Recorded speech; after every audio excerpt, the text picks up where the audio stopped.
یعنی جیسے اللہ بے نیاز ہے یہ کلام بھی بے نیاز ہے. اس لیے حضور نے فرمایا کہ قرآن کی حفاظت نہ کرو تو یہ جلدی سے جلدی بھاگ جانے والا ہے. یعنی اگر حافظ قرآن کو بار بار نہیں پڑھے گا، حفاظت نہیں کرے گا، قرآن بھاگ جائے. کیوں؟ قرآن بے نیاز ہے، اس کو کیا ضرورت ہے. اصل بات یہ ہے کہ قرآن کو سمجھنے کے لیے اس کے ساتھ تلاوت اور مداومت کا جو تعلق ہے وہ ہونا چاہیے. حضرت عبداللہ ابن المبارک رحمۃ اللہ علیہ بہت بڑا آدمی ہے عبداللہ ابن المبارک. اور عبداللہ ابن المبارک وہ آدمی ہے جو امام بخاری کا بھی استاد ہے رحمۃ اللہ علیہ. یعنی اندازہ کریں. اور اس کا لقب ہے امیر المومنین فی الحدیث، یعنی حدیث کا بادشاہ. اللہ اس کی قبر پہ کروڑوں رحمتیں فرمائے. اور بعض علماء نے لکھا ہے کہ حضرت عبداللہ ابن المبارک اتنا اللہ کا مقبول بندہ ہے کہ اس کا ذکر کرو تو اللہ کی رحمت آتی. اتنا بڑا آدمی ہے حضرت عبداللہ المبارک. یعنی اندازہ فرما لیں آپ کہ جو آدمی امام بخاری کا استاد ہوگا وہ کتنا بڑا آدمی ہوگا. اچھا، اس کے ساتھ یہ بھی یاد رکھیے گا کہ امام ابو حنیفہ کا شاگرد ہے. اتنا بڑا آدمی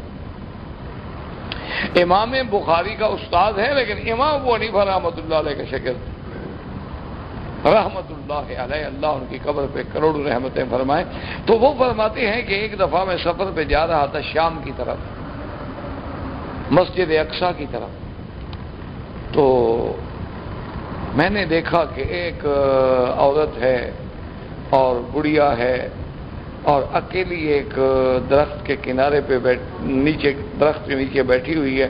تو مجھے خیال آیا کہ کہیں یہ بیچاری بچھڑ گئی ہے یا تو قافلے سے. کیونکہ پہلے زمانے میں یہ تو تھا نہیں نا کہ آپ ہوائی جہاز میں بیٹھے اور 1-2 گھنٹے میں پہنچ گئے. اونٹوں کے قافلے ہوتے تھے اور پھر 100-200 اونٹ کٹھے ہوتے تھے، قافلے چلتے تھے تاکہ لوگوں کو راستے میں اللہ رحمت کرے کوئی ڈاکو نہ لوٹ لیں، کوئی قزاق نہ لوٹ لیں.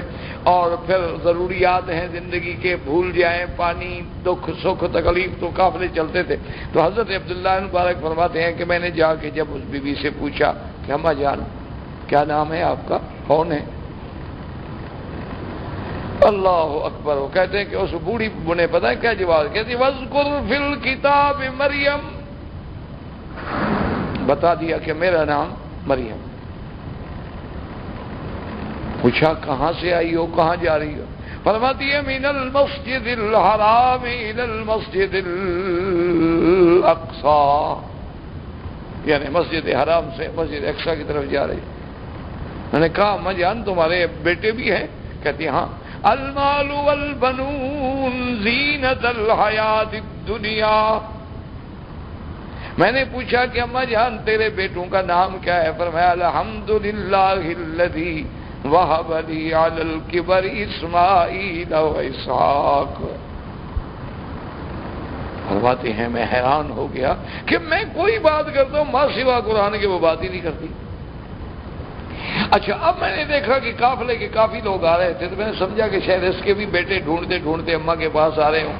تو میں نے کہا اماں جان دیکھو یہ سارے لوگ جو آ رہے ہیں ان میں تو کوئی تیرا بیٹا نہیں آ رہا.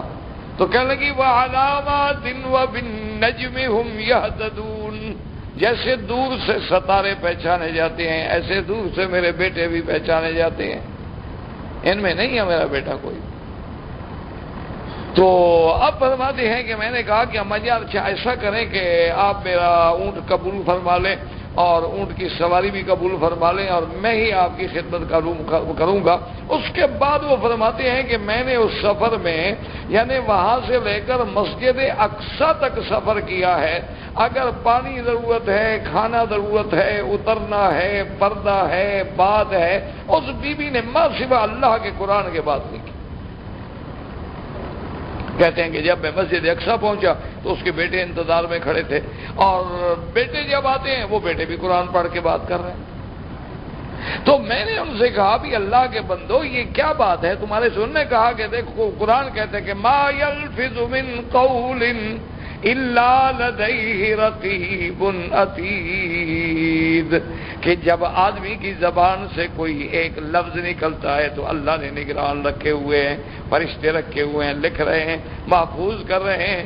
تو ہم چاہتے ہیں کہ ہمارے نامہ اعمال میں صرف قرآن لکھا ہو اور کوئی چیز اس میں آنی ہی نہیں چاہیے، کوئی زبان آنی نہیں چاہیے.